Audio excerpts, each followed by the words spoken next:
Wait lang.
Okay, ayan. Isang mapagpalang gabi pong muli sa ating lahat, mga kaindi.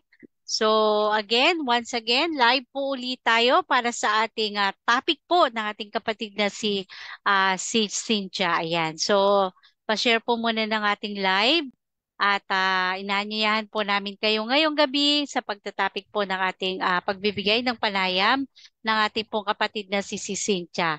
So, ngayon po ay napakaganda po nitong ating topic na to. So part 3 na po ito sa kanyang tinatopic na to na talaga namang tunay na talagang ang dami po natin na matututunan lalo na po sa ating pananampalatayang Katoliko. So announcement po muna bago ang ating lahat. So kung meron po kayong gustong linawin, meron po kayong gustong tanungin, after nito pong ating topic na to ay pwede po kayong mag comment diyan sa atin sa comment section. So at abangan niyo po bukas ang ating magkakaroon na naman po tayo ng debate, ayan, ng debate ng ating isa po sa ating mga kapatid dito sa In Defense at yan po ay si Brother Dandy, ayan. Abangan niyo po bukas at napapanahon na topic at talaga namang tinututulan ng ating mga kaibahan sa pananampalataya at yun po ay ang purgatory. So abangan niyo po yan bukas, 7:30 ng gabi at marami na naman po tayo na matututunan. So again, hindi na po natin patatagalin at ibibigay na po natin sa ating kapatid na si Cynthia yung kanyang panayam. So crossing the threshold to eternity. So ito po yung part 3 at ito topic po ay yung heaven. Ayan. So ito po talagang masasabi natin ito yung pinakang rurok ng ating pagpapagal nito dito sa lupa at talagang tunay kung paano natin ito makakamtan. Ayan. So, pa-share po nung ating live mga kapatid. So, hindi na po natin patatagalin. Magandang gabi si Cynthia at ibibigay ko na po sa iyo ang pagpapahayag ng ating pinananampalatayanan. Cynthia? Okay po, napakagandang gabi po sa ating lahat. At ito na po yung part 3, Heaven.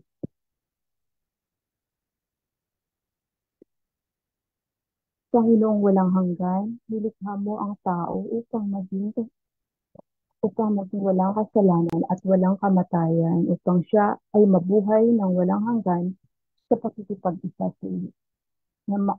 Marating namin ang makalangit na sangtuwaryo at sa wakas ay makapasok na kami sa tadhana kung saan kami nilayo. Tulungan mo kami, Panginoon, na panatilihin ang langit bilang layunin at magsikap na maabot ang mga pinto ang iyon. Salamat sa sakripisyo ng aming tagapagligtas. Tumayong bukas at handang tanggapin ang lahat ng mga mananampalataya sa walang hanggang kaligayahan na nabubuhay sa loob ng kabanal-banalang Trinidad. Ipadala ang iyong banal na Espiritu upang gabayan kami sa aming pag-aaral habang ginagalugad namin ang tirahan ng mga banal at mga anghel. Kami ay nananalangin sa pangalan ng Diyos Ama, ng Anak at ng Espiritu Santo. Amen. Panginoon, para sa iyong tapat na mga tao, ang buhay ay nagbago, hindi nagwakas. Kapag ang katawan ng ating makalumang panirahan ay nakahiga sa kamatayan, tayo ay magkakaroon ng walang hanggang tirahan sa langit. Romans 5, itaas ng Kristo ng lahat. Ang aking makalupang pagnanasa ay napako sa akin. May tubig na buhay sa akin. Tubig na bumubulong at nagsasabi, halik sa Ama. Sa Ignatius of Antioch. Ang langit ay ang pangitain ng triune God sa kanyang diwa. Kasahin ang pangitain ni St. John sa nakalangit isang tuwaryo sa Revelation 4. Tanong, sa anong mga city ng matatagpuan ang triune God? Sagot, Apocalypse 4:2-3, Diyos Ama, Apocalypse 4:5, Diyos Espiritu Santo, at Apocalypse 5:7, Diyos Ama. Tanong, ano ang sinabi ni Jesus sa mga apostol tungkol sa langit? Tingnan ang John 14:1-3. Sagot, sinabi niya sa kanila na siya ay uuwi sa Ama upang maghanda ng isang lugar para sa kanila. Ito ang pangakong nagpapanatiling buhay sa pag-asa ng simbahan na balang araw, individual at sama-sama, makakasama natin ang tagapagligtas. Tanong, ano ang isinulat ni San Pablo tungkol sa kanyang pagnanais na makapiling ang Diyos sa langit? Ito, Corinthians 5:1-10. Ano ang sinasabi ng inspiradong manunulat ng Hebrew na naghintay para sa tapat na mananampalataya? Hebrews 12:20-25. Sabi, sinabi ni San Pablo na ang lahat ng mananampalataya ay naghahangad na lisanin ang ating buhay sa lupa upang makasama ang Diyos. Ang sinasiyang manulat ng Hebreo ay sumulat tungkol sa makalangit na Jerusalem, kung saan ang mga nabautismuhan ay nakatala bilang panganay ng mga anak at mamamayan ng langit.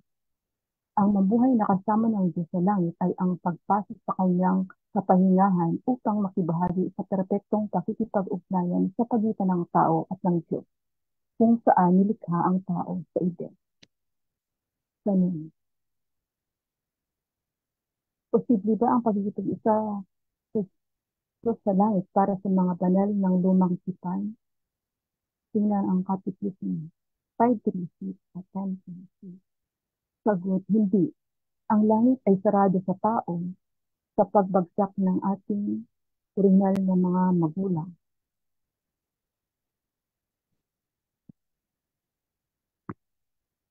Tanong, ano ang ibig sabihin ng pagiging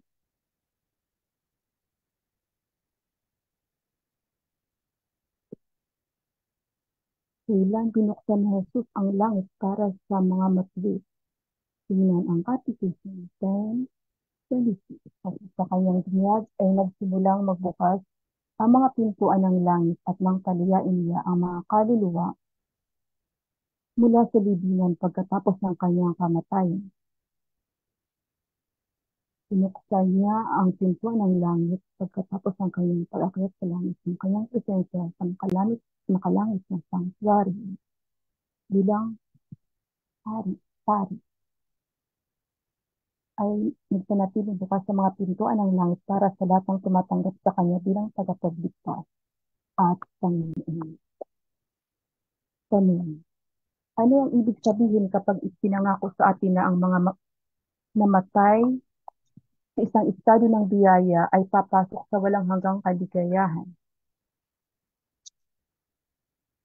Sagot, ang isang taong namatay sa isang estado ng biyaya ay isang anak ng Diyos at isang taong namatay at isang kasamang tagapagmana ni Kristo, Jesus, at bilang kanyang kasamang tagapagmana, ang isang mananampalataya ay nagmamana ng isang bahagi ng kanyang nakalangit na kaharian.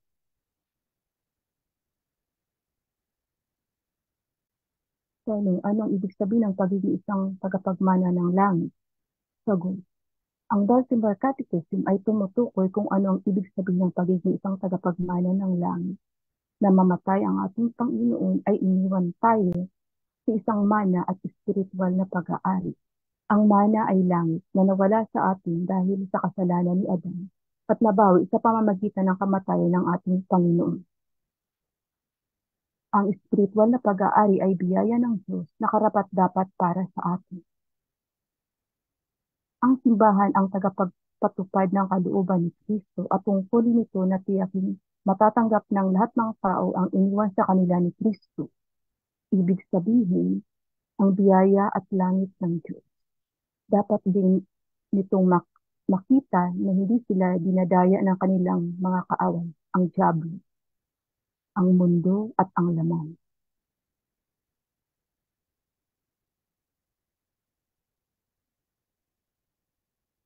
Ano ang langit? Paano tayo makakarating doon? Tingnan ang Catechism 10:23,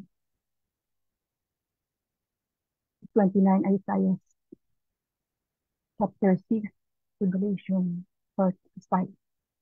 So, Catechism 10:26. Ang mga namatay sa biyaya at pakikipagkaibigan sa Diyos ay ganap na dinalisay ay mabubuhay magpakailanman kasama si Kristo. Sila ay tulad ng Diyos magpakailanman sapagkat nakikita nila siya ng harap-harapan. Catechism 10:24. Ang perpektong buhay na ito kasama ang kabanal-banalang Trinidad, ang pakikipag-isa ng buhay at pag-ibig sa Trinidad, kasama ang Birheng Maria, ang mga anghel, at ang lahat ng pinagpala ay tinatawag na langit.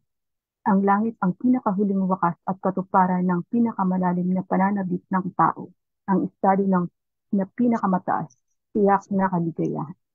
Catechism 10:25, ang mga nabuhay sa langit ay makasama si Kristo. Ang mga hinirang ay nabubuhay kay Kristo.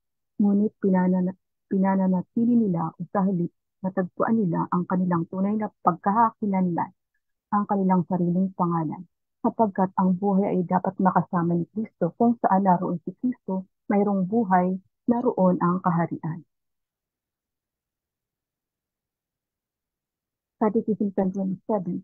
Ang misteryo ito ng pinagpalang pakikipag-isa sa Diyos at sa lahat ng nakikristo ay lampas sa lahat ng pangunawa at paglalarawan. Pinabanggit ito ng kasulatan sa mga larawan: buhay, liwanag, kapayapaan, piging ng kasalan, alak ng kaharian, bahay ng Ama, ang makalangit na Jerusalem, paraiso. Hindi nakita ng mata o narinig ng tainga ni maarok ng puso ng tao kung ano ang inihanda ng Diyos sa mga umiibig sa Kanya. Catechism 10:28. Dahil sa kanyang transcendence, ang Diyos ay makikilala kung ano siya, maliban kung siya, ang Diyos ay hindi makikita kung ano siya, maliban kung siya mismo ang magbukas ng kanyang misteryo sa agarang pagmumuni-muni ng tao at bigyan siya ng kapasidad para dito. Tinatawag ng simbahan itong pagmumuni-muni ng Diyos sa kanyang makalangit na kaluwalhatian, beatific vision. Catechism 10:29, sa kaluwalhatian ng langit, ang mga pinagpala ay patuloy na nagagalak na tuparin ang kalooban ng Diyos na may kaugnayan sa ibang tao at sa lahat ng nilikha. Naghahari na sila kasama ni Kristo, kasama siya. Sila'y maghahari magpakailanman. Sa langit ay babalik tayo sa kalagayan ng kaligayahan ng unang lalaki at babae na sinumasa sa Eden nang sila ay anyayahan na pumasok sa kapahingahan ng ang magkaroon ng kapahingahan sa ating mga gawain ay hindi nangangahulugan na wala na tayong iba pang tungkulin tulad ng paglilingkod sa Panginoon. Sinabi sa mga apostol na hahatulan nila ang 12 tribo ng Israel. Tingnan ang Luke 22:30. Hindi natin alam ang mga kaluwalhati ang naghihintay sa atin. Ngunit alam natin tatanggapin ang kaloob ng Diyos na kaligtasan at ang pagpasok sa kanyang naglilingning na presensya ay ang tadhanang inilaan niya para sa atin mula nang magsimula ang buhay para sa bawat isa sa atin. Pagdating natin sa langit, sasalubungin tayo ng mga tapat na kapatid sa pananampalataya na nauna sa atin at nananalangin para sa ating paglalakbay tungo sa kaligtasan. Nakikiisa tayo sa kanila sa komunyon ng mga banal kung saan tayo ay nakikibahagi sa espiritual na mga bagay ni Kristo at kung saan tayo ay mamamagitan para sa mga nasa lupa pa na naglalakbay patungo sa kaligtasan. Makakasama na tayo sa Saints Glorified. Tanong, ano ang tatlong estado ng simbahan? Tingnan ang Catechism 952. Sagot, ang simbahan na niluluwalhati or church glorified, the church purified, sa purgatory, ang pilgrim church o tinatawag din militant church sa mga nasa lupa. Tanong, bukod sa patuloy na pagbibigay ng kaluwalhatian sa kabanal-banalang Trinidad, ano pa ang tungkulin natin bilang mga miyembro ng simbahan na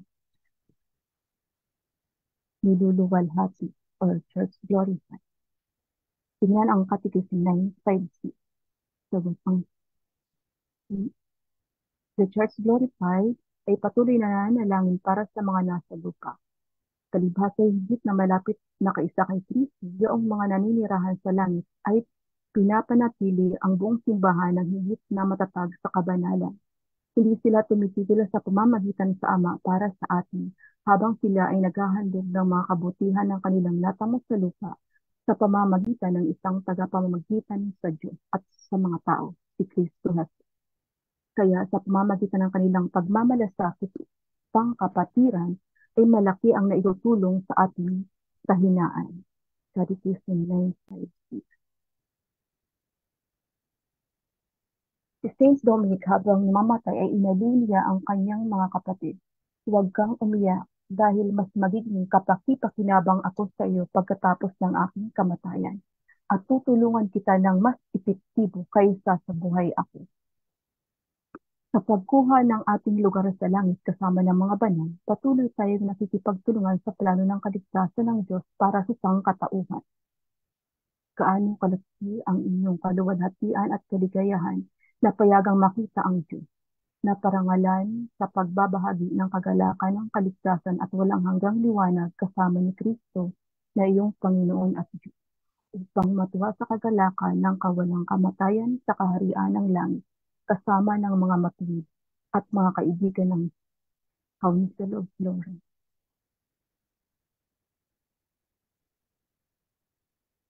Mga Catechism References, ang tatlong estado ng simbahan ay 5.4 and 23, mabuhay magpakailanman kay Kristo, 1024, perfection sa buhay ng Trinity, 1025, kay Kristo nalaman natin ang tunay na pagkakakilanlan, 1026, sa pamamagitan ng kanyang kamatayan at muling pagkabuhay ay binuksan ni Kristo ang langit, 1027, ang misteryo ng pinagpalang komunyon, 1028, upang makita ang beatification.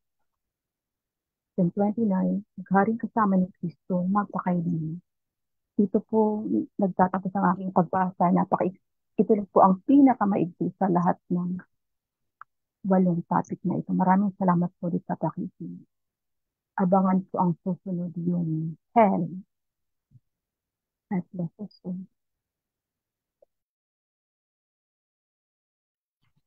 Okay, ayan po, ayan. Ganda, 'di ba? So, thank you po kay M. Riz Tab, Jeng Manaliliaya, kapatid ni Brother Mel. So, wait lang po ha.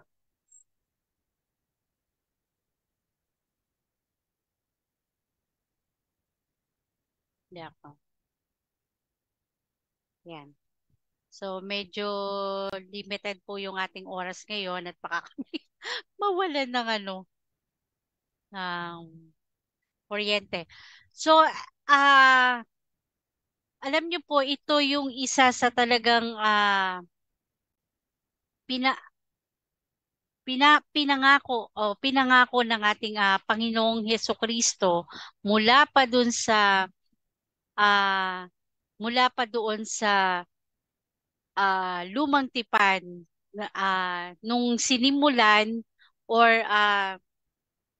nung mag-umpisa yung istorya ng salvation, yung salvation history, nagsimula na doon pa man kung papaano tayo makakarating doon sa sinasabi ng ating Panginoong Hesukristo doon sa langit. So kung sang konsepto ng Old Testament ay yung lupang pangako na pagkakaloob sa kanila ng Panginoong Yahweh para sa kanyang bayang pinili. Ang sinasabi naman ng ating ng ating Panginoong Hesukristo, ito ay ang ating hantungan. Kumbaga, ito yung pinaka gusto na mangyari sa atin, na makamtan natin yung langit. So, diyan sa langit na yan, sabi nga, life on earth is a pilgrimage. So, talagang marami tayong pagdadaanan, marami tayong pakikibaka, marami tayong struggle, marami tayong ah, ma marami tayong mararanasan na iba-ibang karanasan sa buhay natin habang binabaybay natin yung langit na pangako ng ating Panginoong Hesukristo sa bawat isa sa atin. So dun sa paglalakbay natin na yon ay sinasabi nga dun sa Biblia na kailangan isuot natin yung ng baluti ng pakikipaglaban upang tayo ay makamtan natin yung pinapangako na langit ng ating Panginoong Hesukristo. At syempre wala po tayong ibang kinakailangang isuot sa buhay natin, sa paglalakbay natin na ito kung hindi ang liwanag ni Kristo. So, yun yung pinaka kinakailangan natin.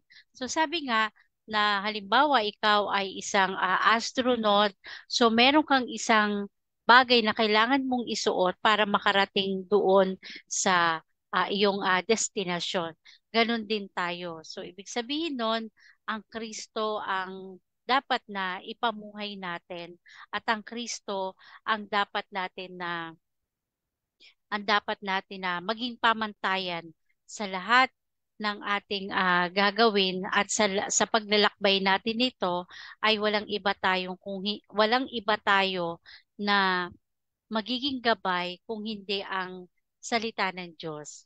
So, dun sa salita ng Diyos na yun ang natin nagiging ilaw at yun ang ating nagiging gabay patungo dun sa buhay na walang hanggan, doon sa langit na kung saan yun ang destinasyon natin para sa lahat. At yun ang kagustuhan ng ating Panginoong Diyos. So, nakikita pala sa live, puro ulo lang ang nakikita sa akin sa live. Sira na po kasi ang aking camera, pasensya na. Yan. So, nag-ayos pa talaga sa live. So, kung napupunan niyo po, kung wala na po tayo yung tanong diyan, kung napupunan niyo po na, ayan, medyo maigsi na po yung ating mga topic ngayon, then mga debate, ayan. So, parang hindi na po kasi yata advisable na sobrang haba nung ating pwede lang po talaga siguro sa debate kasi isang talaga yon, parang isang medyo mahabang topic. So, abangan niyo po bukas yung ating debate uli. Magkakaroon po ulit. Marami pa po tayong magaganap na debate. Talagang medyo marami pong naka-line up. So, November 1, may nagpa-sked na naman kanina. At bukas po, syempre unahin natin bukas yung ating pong debate na magaganap between Pastor Baladad uli po at yung ating kapatid na si Brother Dandy bukas. Ayan. So, abangan nyo po yun bukas. Purgatory po yung kanilang pag-uusapan. Ayan. So, napapanahon po So, ayan. At sa iba pa po natin mga debate ay abangan nyo po. At kung meron po kayong mga ah, dito, lahat ng mga nakikinig sa atin, kung meron po kayong gustong ipahayag, kung meron po kayong ah, gusto nyo po na dito idaos yung inyong debate, ay pwede po kahit po hindi Catholic, ayan, pwede po. So sa November 1, hindi nga po Catholic yung magano. So kanina ko lang po talaga natanggap yung pa-sked nila yan. Maganda at medyo talagang na ini-schedule nila ng mas maaga para mas naiaayos natin yung mga schedule nito. At abangan nyo po yung live na naman ni Sir Manny. Ayan, ni Sir Manny po sa Sabado 8:30 ng gabi. Um, ang topic po yata niya ay the birth of Jesus Christ. Ayan. So, abangan nyo po yan at isa na naman kaabang-abang at isa na naman kaabang-abang na topic na si Sir Manny. Sa FB Live niya po mismo, follow nyo po yung kanyang reels at lalo na po yung kanyang YouTube channel. Ayan.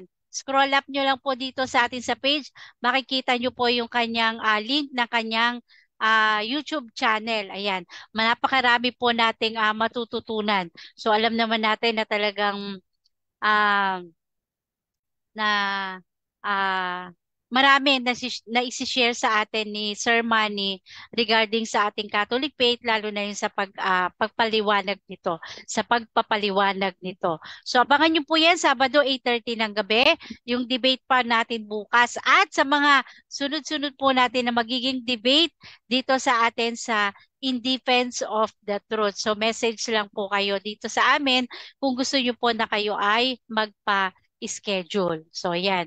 So yung pong mga topic natin dito ay scroll nyo lang po dyan sa atin dito po sa ating page at pwede nyo pong papakinggan uli at pwede nyo pakinggan uli at as your reference para sa inyong pag-aaral, para sa inyong mga yes, pag-aaral nyo po para sa inyong pananampalataya, lalo na po yung ating mga kapatid na Katoliko. Ayan. At wag nyo rin po kalimutan na mag-subscribe sa In Defense of the Truth YouTube channel namin. Ayan, follow, like, and share lang po. Ganun din po dito sa atin sa FB at yung pong ating isang page ng The Defense of the Truth. Ayan, follow, like, and share din po. Ayan, at marami po kayong maidadagdag at marami po kayong matututunan dito sa ating mga topic po na ah, ibinibigay po dito sa atin. Amen? So, thank you so much at lalong-lalo na po sa ating si Cynthia. Ayan. Absent si Mamanji actually nasa biyahe yata siya from Batangas to papuntang sa Pasig. So medyo wala tayong mga kasama at medyo busy po talaga sila. Pero ganun pa man, tuloy pa rin po yung ating pagtatapik at pagbibigay ng mga kapaki-pakinabang para makatulong sa ating pananampalataya Katoliko. Amen? So again, maraming salamat po sa iyo si Cynthia sa pagbibigay mo po ng iyong panayam at sa napakagandang topic na pinagkaloob mo sa atin. So abangan nyo pa po yung ating mga iba pang topic. So 8 po yan. So yun daw yung pinakamaigsi pero the more na parang medyo mahaba siya, mas malalim, mas maganda siya. At ito talagang topic na to ay medyo hindi natin palagi naririnig, pero ito yung napakaganda na malaman natin kung ano nga ba yung ating pananampalatayang Katoliko tungkol dun sa crossing the threshold to eternity. Amen? So thank you, si Cynthia. Maraming maraming salamat po sa atin lahat, sa lahat po na nag-share. Ayan. So salamat po and let's pray na po para sa ating pagtatapos ng ating um, gawain po na ito. So, let's pray po. Sa ngalan ng Ama, ng Anak at ng Diyos, Espiritu Santo. Amen. Panginoon naming Diyos, niluluwalhati at sinasamba ka namin, Panginoon. Salamat po sa biyaya ng buhay. Salamat po sa lahat ng aming mga pangangailangan na pinagkakaloob mo, Panginoon, lalo na po ang kalakasan. At nagpapasalamat din kami, Panginoon, sa paggabay ng iyong Banal na Espiritu na siyang lagi nagtuturo sa amin at gumagabay sa lahat ng aming mga sasabihin, sa lahat ng aming mga gagawin. Higit lalo na, Panginoon, ang paggabay ng iyong Banal na Espiritu sa gawain nito. Alam namin na hindi mo po kami pinababayaan. At ganoon din namin, Panginoon, lubos ang aming pagiling sa iyo sa lahat ng mga kahilingan ng aming mga kapatid, lalo na po yung may sakit, lalo na po sa mga oras na ito, yung mga wala pong makain, At lalo na po para mga oras na ito, yung mga taong nanghihina, dala ng mga ah, nakakabagabag sa kanilang buhay, sa kanilang mga isipin.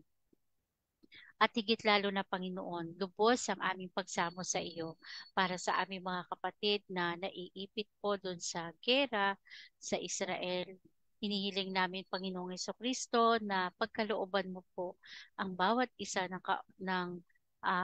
kapayapaan at nawa po ay ipagkaloob mo po sa kanila ang lubos na ah, kaunawaan, ang lubos na pag-unawa sa bawat isa, lubos na pagpapatawad sa bawat isa, at kapayapaan ang ipagkaloob mo sa bansang dalawang nagkakaroon po ng sikalot.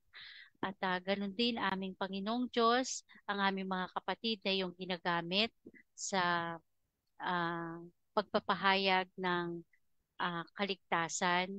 Lagi mo po silang papatubayan, lagi mo pong bibigyan ng kalakasan spiritual at ganun din sa kanilang pangangatawan, Panginoon. Lagi mo pong papatnubayan ng bawat isa sa amin. Naway lagi magkari sa bawat isang pagmamahalan, pagbibigayan at pag-uunawaan. At ito po ang aming samatalangin sa iyong makapangyarihang anak na si Jesus, na aming Panginoong Diyos at tagapagligtas, kaysa ng banal na Espiritu na nabubuhay at naghahari magpasawalang hanggan, at sa walang sawang pamamagitan po ng aming Inang Birheng Maria at ng kanyang esposong si San Jose, at sa lahat po ng iyong mga banal sa langit. Amen. Sa ngalan ng Ama, ng Anak at ng Diyos, Espiritu Santo. Amen. Ayan. Salamat po at isang mapagpalang gabi po sa ating lahat. Thank you so much, si Cynthia. Ayan, kahit na wala tayong kasama ngayon, tatlo tayo dito. Thank you po at ayan. So, medyo mano pa. Ayan, sana wag kami mawala ng kuryente mamaya. So, salamat and God bless us all. Thank you so much po. Salamat, si Cynthia.